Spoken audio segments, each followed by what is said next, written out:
Hello everyone, मैं हूं Priyanka and welcome back to my channel. तो क्या तुम्हारे साथ भी ऐसा होता है कि दिन भर सब कुछ नॉर्मल है। तुम अपना काम कर रहे हो, क्लासेस जा रहे हो, दोस्तों से बात कर रहे हो, लेकिन जैसे ही सोने जाते हो तो दिमाग एकदम फुल स्पीड में काम करने लगता है।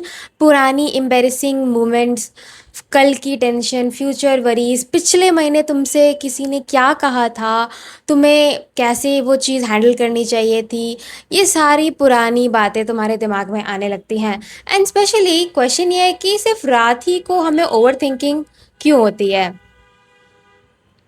So let's understand this with the help of psychology. Why do we over think specially at night? तो सबसे पहला रीज़न बहुत ही सिंपल है। दिन भर हमारा दिमाग काफ़ी इंगेज्ड होता है, कॉन्स्टेंटली इंफॉर्मेशन प्रोसेस करता रहता है। Classes, work, phone, videos, reels, notification, हर सेकंड कुछ ना कुछ चलते ही रहता है। लेकिन रात को सब शांत हो जाता है और जब बाहर की नॉइज़ कम होती है तब अपने अंदर की नॉइज़ हमें सुनाई देने लगती है। मतलब तुम्हारे इंटरनल थॉट्स सामने आने लगते हैं। इसके पीछे एक काफ़ी इंटरेस्टिंग ब्रेन सिस्टम है जिसे साइकोलॉजिस्ट और न्यूरोसाइंटिस्ट DMN कहते हैं, that is default mode network. इसे तुम अपने ब्रेन का डिफ़ॉल्ट सेटिंग भी कह सकते हो। और ये नेटवर्क सबसे ज़्यादा एक्टिव तब होता है जब तुम एक्टिवली कोई काम नहीं कर रहे होते हो। फॉर एग्जाम्पल, सोने से पहले या फिर बस या ऑटो में बैठे हुए हो, चुपचाप बैठे हुए हो और कुछ नहीं कर रहे हो। DNM के की साइकोलॉजिकल फंक्शंस होते हैं mental time travel, self reflection, creativity, day dreaming. अगर सिंपल शब्दों में बोलूँ तो पास्ट को याद करना, फ्यूचर के बारे में सोचना, ख्याली पुलाव बनाना, दैट इज डे ड्रीमिंग करना, और खुद के बारे में सोचना। इसीलिए जब तुम सोने जाते हो तो तुम्हारा ब्रेन एक मेमोरी से दूसरी मेमोरी तक जंप करते रहता है। एंड इसी को हम ओवर थिंकिंग हमें ये ओवर थिंकिंग जैसी फील होने लगती है। पर प्रॉब्लम ये है कि सिर्फ हमें नेगेटिव मेमोरीज ही क्यों याद आती है। मोस्टली मेमोरीज जो नेगेटिव हो या फिर एम्बैरेसिंग हो, वो हमें ज़्यादा याद क्यों आती हैं? हमारा ब्रेन इमोशनल मेमोरीज को ज़्यादा इंपॉर्टेंस देता है।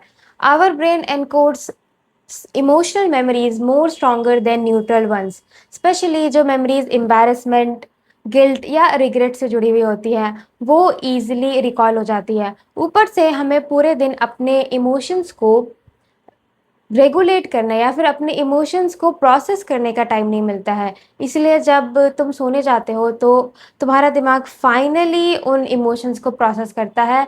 वो जानने की कोशिश करता है कि एक्चुअली में हुआ क्या था। पर कभी कभी ऐसा भी होता है कि एक थॉट या एक इवेंट हमें बार बार ऑन रिपीट याद आने लगता है। ऐसा फील होता है मानो तुम्हारे दिमाग में कोई कोर्ट रूम बन गया है एंड सारे थॉट्स एक दूसरे से लड़ रहे हों। और इसी को हम साइकोलॉजिकल टर्म्स में कहते हैं रूमिनेशन। रूमिनेशन का मतलब होता है एक ही थॉट को बार बार सोचते रहना और किसी सोल्यूशन पे ना पहुंचना। जैसे, मुझे उससे ऐसे बात नहीं करनी चाहिए थी, कहीं उसको मेरी बात का बुरा तो नहीं लग गया, लोग मेरे बारे में क्या सोचते होंगे। ये सारे थॉट्स कोई प्रोडक्टिव थॉट्स नहीं है। यहाँ बस तुम्हारा ब्रेन एक ही लूप को बार बार रिपीट कर रहा है और सोने से पहले ये लूप और स्ट्रांग फील होने लगता है। और यही चीज़ हमें पूरी रात पागल करती है और हमें ऐसा लगता है कि हम लोग ओवर थिंक कर रहे हैं। तो क्या करें? सबसे पहले ये समझना ज़रूरी है कि not every thought is an important one. और जब तुम्हारे दिमाग में बार बार थॉट्स इधर उधर घूम रहे होते हैं तो उनको पकड़ के मत रखो, उन्हें एक जगह लिख दो, किसी नोटबुक में लिख दो। बाय डूइंग दिस जितनी भी भटकी हुई तुम्हारी थॉट्स हैं वो एक जगह आकर के स्टोर हो जाएंगी and this will relax your wandering mind. And second thing, तुम अपने आप से ये चीज़ बोलो कि अगर कोई इंपॉर्टेंट चीज़ है तो तुम अपने आप से ये बोलो कि इसके बारे में हम बाद में सोचेंगे। इससे तुम्हारे ब्रेन को ये सिग्नल मिलेगा कि तुम उस प्रॉब्लम को या उस थॉट को इग्नोर नहीं कर रहे हो, बस तुम उसे पोस्टपोन कर रहे हो। And second thing is that कि अपने आप को थका लो, बी टायर्ड। मतलब इतने थक जाओ कि जाते ही तुम्हें बेड पे जाते ही तुम्हें नींद आ जाए। And for this what you can do, the best thing you can do is do workout, right? Working out is really good for a good quality sleep. Lastly, अब जल्दी सो और हर दिन सेम टाइम पे सो।